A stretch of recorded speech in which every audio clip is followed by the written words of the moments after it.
Okay, guys, so we are going to continue with the next part of the story, The Gift of the Magi. Okay, so let's quickly move on. We have already seen that how we are being introduced to the characters of Della and Jim, and in our last part, we have seen that yes, Della have sold off her most prized possession, her beautiful brown hair, to buy present for her husband Jim. So let's move on. Oh, and the next 2 hours tripped by on rosy wings. Forget the hashed metaphor. She was ransacking the store for Jim's present. Now you can see from the illustration on the left hand side, that you how Della is looking from one shop to another, finding present for Jim, and she found it at last. It surely had been made for Jim and no one else. There was no other like it in any of the stores, and she had turned all of them inside out. It was a platinum fob chain, simple and chaste in design, properly proclaiming its value by substance alone and not by meretricious ornamentation, as all good things should do. So, from the right hand side illustration, you can see that yes, Stella have certainly found out the gift that she has always longed to give Jim on Christmas. And what is it? It's a platinum fob chain, and it is extremely simple and chaste in design, but it's proper. This is the one that she had been finding all through, and it goes along with the matricious ornamentation, the matric and it have all the matrices ornamentation that is needed, and it is something that will go extremely good along with what the gold watch of Jim. It was even worth of the watch. As soon as she saw it, she knew that it must be Jim's. It was like him. Quietness and value, the description applied to both. Now, from the very line of these, you can understand, the very sentences, you can understand that. Now, this talks about Dilla's love for her husband. She is so much in love with her and she knows him so much. She says that the simple platinum fob chain that she had found for her husband is something that is similar to what values her husband Jim possessed. He's all quiet and made up of all the moral values that can exist in a perfect husband. And then it was $21 that took from her for it, and she hurried home with the 87 cents. So previously she had accumulated $1.87, we have seen, and now with the $20 she got out of selling her hair, what she did, she bought the platinum fob chain with $21 and she returned home with that, and 0.87 cents she returned home, and with 87 cents she returns home. With that chain on his watch, he might be properly anxious about the time in any company. Grand as the watch was, he sometimes looked at it on the sly on account of the old leather strap that he used in place of a chain. So, how Jim is using this gold watch? He is actually attached with the leather strap because he could not afford a gold chain to go along with the gold watch. But now Della thinks that how it will look beautiful on Jim's chest as he wears it with that platinum chain attached to his gold watch, and he can take it out any moment in front of anyone, even any big person whom he meets, and and he will look so good on it. And then she walks home with all these thoughts. When Dilla reached home, her intoxication gave away little to prudence and reason. She got out her curling irons and lighted the gas and went to work repairing the ravages made by generosity added to love. Now here you can see from the illustration on the left hand side that how Della looks. If you remember the first illustration we have seen, she was full of this beautiful brown hairs, and now she looks like this. She have chopped off all of her hairs and sold it for $20, and then when she returned home, she after purchasing the gift she had meant to buy for her husband on Christmas, now she is being faced with little prudence and reason. Now definitely she is going to face her husband, and when her husband is going to see her like that, what is going to turn out his expression is something that worries her. And uh, she takes off her curling iron, and then she light the gas, and then she start repairing her locks. All have been cut off, this hair was cut off, and now she needs to mend all this rough edges that have come out turned out of his hair, and which is uh, which is always a tremendous task, dear friends, a mammoth task. Here what she says is that she have sold something, she have damaged a part of her for her love. And to mend that damaged part of her body, it is needed too much care, too much patience, too much hard work, too much toil. And this is a mammoth work for anyone. If you give away or damage any part of your life for someone you love, if you give away something very important in your life, something that is a part of your body and your soul, and you do so for love, out of the sake of pure love for your loved ones, then if you need to mend that damaged part of your body or your soul, you need to go through a lot of tough work, lot of hard work. You need to be very patient, you need to work very accordingly, so hardly that you can definitely turn up with something good. This is what with Della also. Within 40 minutes, her head was covered with tiny close-lying curls that made her look wonderfully like a truant schoolboy. As you can see from this illustration on the left-hand side, how she looks like a truant schoolboy. And she looked at her reflection in the mirror carefully and critically. Now she critically, observes her look into the mirror. This is something that she is worried of when her husband, when she faces her husband, what will be his expression is something that is extremely, she's apprehending extremely. And this is how she is trying to mend her hair as beautiful as possible. If Jim doesn't kill me, she said to herself, before he takes a second look at me, he will say, I look like a Coney Island chorus girl. But what would I do? What could I do? Oh, what could I do with $1.87? Now she talks to herself, she explains to herself, or she rather, comes up with reason for herself that if Jim only look at me twice. Now, at first, he shares that definitely when Jim is going to look at me first, he is definitely going to be heartbroken. But when he looked at me second time and with a proper view, he will understand that I look like a Coney Island chorus girl, that look like some sort of a schoolgirl.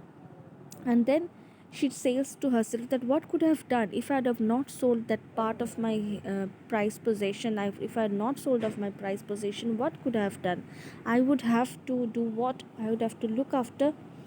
I have to only buy the gift with $1.87. That is something that is so meager an amount that I cannot expect to buy anything worth that is of my husband Jim. At 7 o'clock, the coffee was made and the frying pan was on the back of the stove, hot and ready to cook the chops. So she was starting. To get ready for her husband's homecoming. Her husband is going to return back, and as a dutiful wife, she was preparing meal so that her husband can come home after a whole day of work, and he is being served the proper food. So the coffee was made, and she was already ready with the chops that she is going to fry for her husband when he returned back home. Jim was never late. Dilla doubled the fob chain in her hand and sat on the corner of the table near the door that he always entered. So, Jim, he knew, Della knew that Jim is never late from work. He returns at a very particular time, and he does so every day for all the years Della have known her.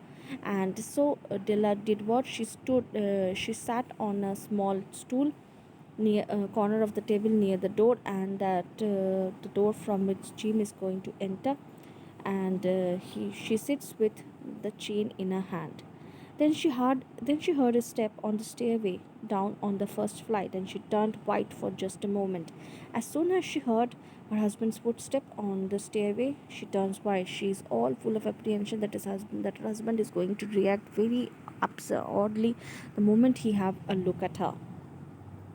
She had a habit for saying little silent prayer about the simplest everyday things, and now she whispered, Please God, make him think I'm still pretty.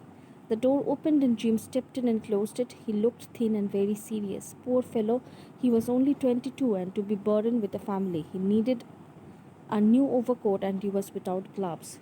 So, this man, his appearance is being described over here. He is a one who is extremely serious and looked extremely thin. His poverty can be made out of his very appearance as well. And he is only the age of 22, but he looks very old because he is being overburdened by the financial pressure of his home. And he needed his overcoat was all torn and tattered, and he was without glass. He needed a new overcoat, but still he is accustomed in wearing that old overcoat because he is adjusting with it, so that he does not need to spend more money on himself, rather he needs to spend money on his family. And uh, Jim steps in, and this is how we have been first introduced with the features of this person, or the protagonist, or the male protagonist of the story, Jim. Jim stopped inside the door as immovable as a setter at the scent of quail. His eyes were fixed upon Della, and there was an expression in them that she could not read, and it terrified her.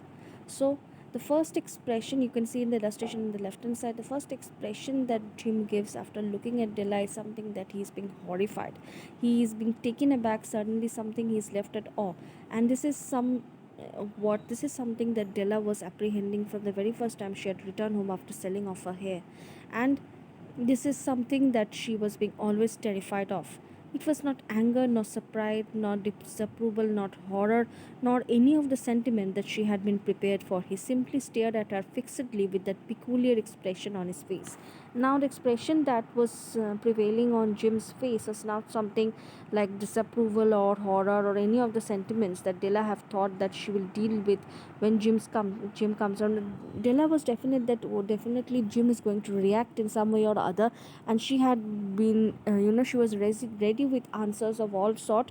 But right now, the expression that Jim was bearing on his face is something that she had never thought that Jim will put on, and she had no answers for it. Della wriggled off the table and went for him. Jim, darling, she cried, don't look at me that way. I had my hair cut off and sold because I couldn't have lived through Christmas without giving you a present. Now, Della suddenly comes back into the proper state of mind, and she says that, yes, Jim, darling, please don't be upset with whatever you are looking at right now. I had to do it. I had no other option rather than this, because I could not live through the Christmas without giving you a present, and this is all I did just because I wanted to gift you something good and beautiful. So hence I could not do anything except it. It will grow out again. You won't mind, will you? Now, Della soon points out to her and says, "No, don't worry, dear, it is going to burn out." Jim is actually been accustomed seeing Della with a beautiful brown hair, and this is something that Jim also prizes, that her wife is possessing such a beautiful hair. And he is also proud along with her about Della's hair. And suddenly seeing her without that hair is something that takes him aback, and Della readily gives out an explanation saying that it will grow out again, don't worry, Jim. you know it goes out so fast. I just had to do it. My hair grows awfully fast. Say say Merry Christmas, Jim, and let's be happy. You don't know what a beautiful nice gift I've got for you. Now Della readily gives excuses and says, "You know how my hair grows so fast, and then it's Christmas time, dear. Let's not be upset. Let's say Merry Christmas to each other and see what a beautiful gift I've got for you. Let's go and check it." "You have cut off your hair?" asked Jim laboriously, as if he had not arrived at that patent fact that yet even after the hardest mental labor. Now Jim very laboriously said that you have cut off your hair, and this is something he does. Like, it feels like he needed to walk very laboriously to utter this word out of his lips. He could not come with the term that Della had done something like this. "Cut it off and sold it," said Della. "Don't you like me just as well anyway? Anyhow, I am without my hair, ain't I? I am me without my hair, ain't I?"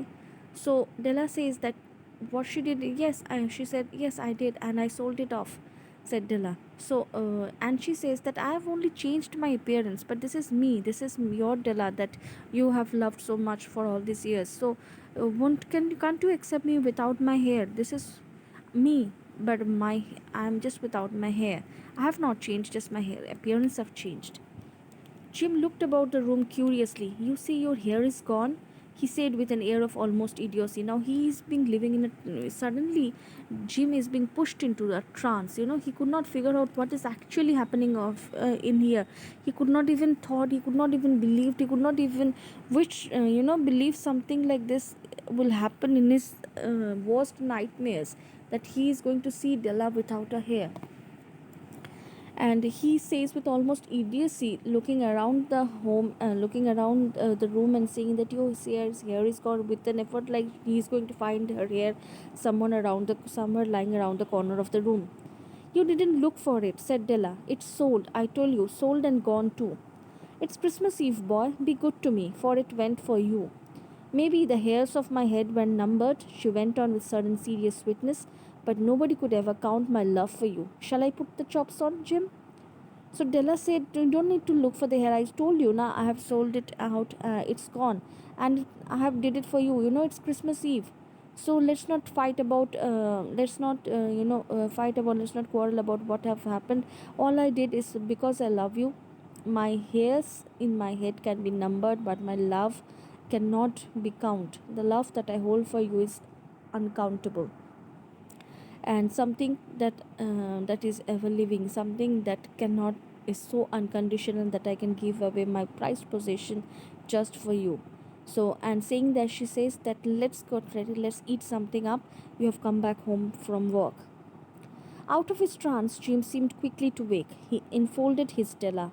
For 10 seconds, let us regard with discreet scrutiny some inconsequential object in the other direction. Now, this is a humor that brings out, O. Henry often brings out in a story, that yes, then Jim what? Embraces Stella in his arms, and the author says, let's look away from the young couple as they, reciprocate their love for each other. Let's give them some sort of privacy.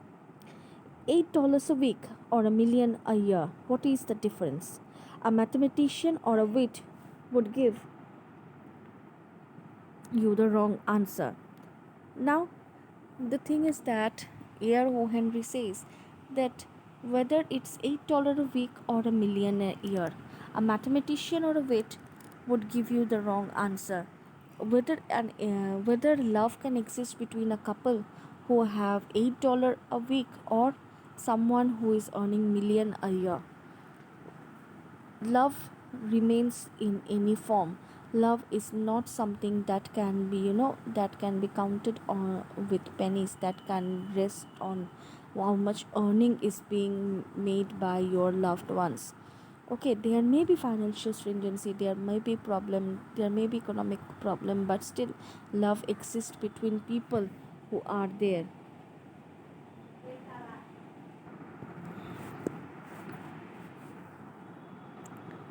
So, out of his trance, Jim seemed quickly to awake.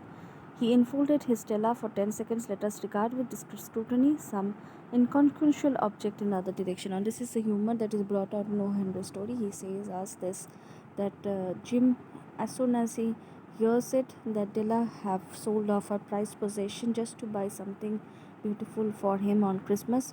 He embraces him and holds him in his arms, and O. Henry asks all the reader, let's all look away from the young couple and give them some privacy and focus on some inconsequential object in any corner of the room.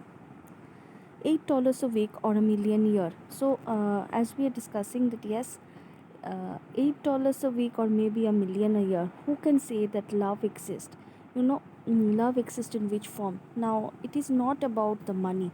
Love is something that is unconditional between any people who love each other more than anything else in this world. If you love someone, their physical appearance, their social status, their financial status, something that is very inconsequential for you to take into consideration. These are something that is not at all of any priority or not at all of any importance. If you love someone in your life very dearly, if you hold someone in your life very dearly. The Magi brought beautiful valuable gifts, but that was not among them. This dark assertion will be illuminated later on. Jim drew a package from his overcoat pocket and threw it upon the table. Now the Magi, like the gift, as we have heard, that the Magi gifted three very, beautiful and very important objects to the little Lord Jesus, and this was not among them. Whatever Jim and whatever Della have done for her husband, this is not what something the Magi's could have done too. Okay, they were rich men, they were rich, rich priests or rich kings, whoever they were, they had brought some very rich and meaningful object as gifts to the little Lord Jesus, but something that Della did for her husband, that is something that the Magi's could not have done. This dark assertion will be illuminated later on. Jim drew a package from his overcoat pocket and threw it upon the table. Now it seems like Jim also had brought something as a gift for his wife, and that he unfolds from his overcoat pocket and kept it on the table. Don't make any mistakes, Dale, he said. About me, I don't think there's anything in the way a haircut or a shave or a shampoo that could make me like my girl any less. So, Jim quickly confesses that don't mistake me, Della. Not any haircut, not any shave, not any shampoo. Your physical appearance may change in any form, but your love for me and my love for you will never change at all. You will always be that woman that I have loved for eternity. But if you'll unwrap that package, you may see why you had me going a while at first. But then Jim points out to Della that package that he had brought and that he took out from his under his overcoat, and says that if you look into it, then you will understand what is something that what is the reason that I was taken aback, and why I was acting like this when you said that you have cut off your hair, or when I realized that you have cut off all your hairs. This is the reason, nothing else. Your appearance have changed, it's okay, but my love for you have not changed, and this is nothing to do with your appearance. I am just being worried that what will happen when you look into that packet. White fingers and nimble tore at the string and paper, and then an ecstatic scream of joy, and then, alas, a quick feminine change to hysterical tears and wails, necessitating the immediate employment of all the comforting powers of the lord of the flat. Now, Della, with all her nimble and thin fingers, stored the string and paper of that brown paper that it was being enfolded with, and then she gave out an ecstatic scream of joy, and soon she is being taken over with hysterical tears and wail. First she started shouting out of joy, and then again something realized hard on her face, and something hits her hard on her face, and then she started crying like a little girl. And it needed all the lord of the flat to cool her down. She was crying, she was sobbing tremendously, and nothing can comfort her. For there lay the combs, the set of combs, side and back, that Della had worshipped long in a Broadway window. Now, see, I have given you the illustration of the combs. Combs are not the one that we brush our hair with. Combs are a kind of ornament that a woman wear on her hair. Okay, this is something that was enfolded into the brown paper package that Jim had brought under his overcoat, and when Della opens it, she screams out of joy because this is something that she had always wished for. Every time she had looked into this in the in the window of the shop that is being sold, that where it was being sold, and she had worshipped to every god. She had wished with all her heart that she can buy this. Beautiful combs, pure tortoise shell with gem jewels, just the shade to wear in the beautiful varnished hair. They were expensive combs, she knew, and her heart had simply craved and yearned over them without the least hope of possession. And now they were hers, but the tresses that should have. So, what happens? Della finds out that Jim had brought for her that beautiful sort of comb that was jeweled rim, and it was made of pure tortoise shell, that comb that she had always longed to possess, that comb that was so expensive that she knew that she longed to possess, but she knew that she could not get hold of it, and now it is sitting right in front of it, but it is no longer any use for her because she have cut and sold off her hair. But she hugged them to her bosom, and at length she was able to look up with dim eyes and smile and say, "My hair grows so fast, Jim." Now she knows that she does not only brought in discontentment and disappointment into herself, but her husband is also disappointed with the fact that he had brought such a gift for her to wear on her hair, and her hair is missing right now. And then she quickly gives an explanation to Jim, saying that, "Don't worry, Jim, you know my hair goes so fast." And then Della lipped up a little singed cat and cried, "Oh, oh." So, and she is so, she is so pleased, she is so happy. What she does, she lifts up and then she says, "Oh, oh, I forgot something. I needed to give you the gift that I have brought for you." Jim had not yet seen his beautiful present. She held it out to him eagerly upon her open palm. The dull, precious metal seemed to flash with the reflection of her bright and ardent spirit.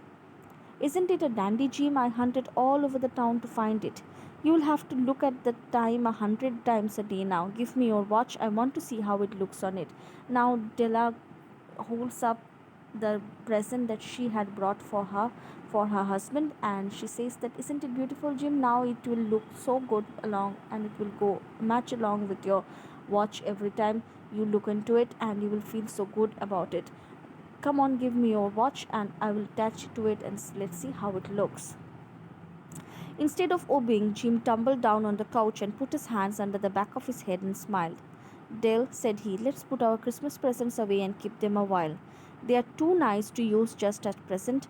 I sold the watch to get the money to buy your combs, and now suppose you put the chop on.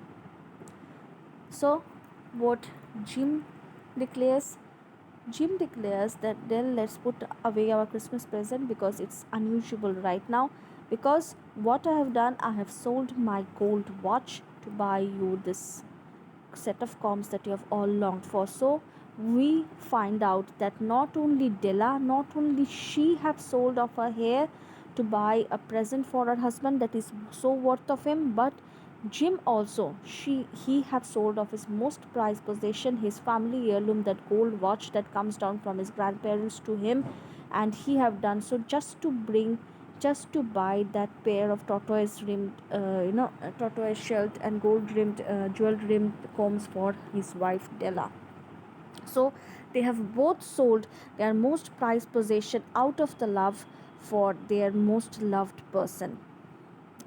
The Magi, as you know, were wise men, wonderfully wise men, who brought gifts to the babe in the manger. The babe in the manger is the little Lord Jesus. They invented the art of giving Christmas presents. As I told you, the Magi were the one who invented the art of giving Christmas presents. Being wise, their gifts were no doubt wise ones, possibly bearing the privilege of exchange in case of duplication. And here I have lamely related to you the uneventful chronicle of two foolish children in a flat who most unwisely sacrificed for each other the greatest treasure of their house. Now, definitely, the gifts that were given by the Magi to the little Lord Jesus did hold lot of symbolic meaning. Okay, first the gold was one that was given to hold in the philosophy that Jesus was the king of the Jews, and the frankincense was given for something, myrrh was given for something else. So this cannot be something that was bought in exchange of each other. But here, two foolish children sitting in a flat have done so unwisely. They have sacrificed each other's precious possession just to just to preserve their greatest treasure, of what? The greatest treasure of love. But in a last word to the wise of these days, let it be said that all who give gifts, these two were the wisest. Now here O. Henry says that though this situation ends up in ironical dramatic irony, that both of them have sold off their most precious possession in lieu in buying happiness for their for their better half, but they are the wisest of men who give gifts to each other in Christmas. Because you know why? Because to them their most prized possession is not that material object like Della's hair or Jim's watch. It is their love they hold for each other, and to preserve that love they have given away their prized possession that was material in form. If oh, all who gave and received gifts, such as they are wisest, everywhere they are wisest, they are the Magi. Over here, O. Henry says that of course these two are the wisest. These two are the wisest, meaning why? They have done something out of love. Now, the meaning of Christmas, the philosophy of Christmas is not about only gifting. The philosophy of Christmas is to share love with your loved ones. This is what the philosophy teaches us. Okay, even the Christian philosophy is that you must share unconditional love to your loved ones, not only to your loved ones, to each and every member of your society. And that is why O. Henry terms these two people as the wisest. He terms these two people as the Magi. So, this is the end of our chapter. Thank you for watching. I hope that you have understood, and we will continue with the next chapter from the next class onwards.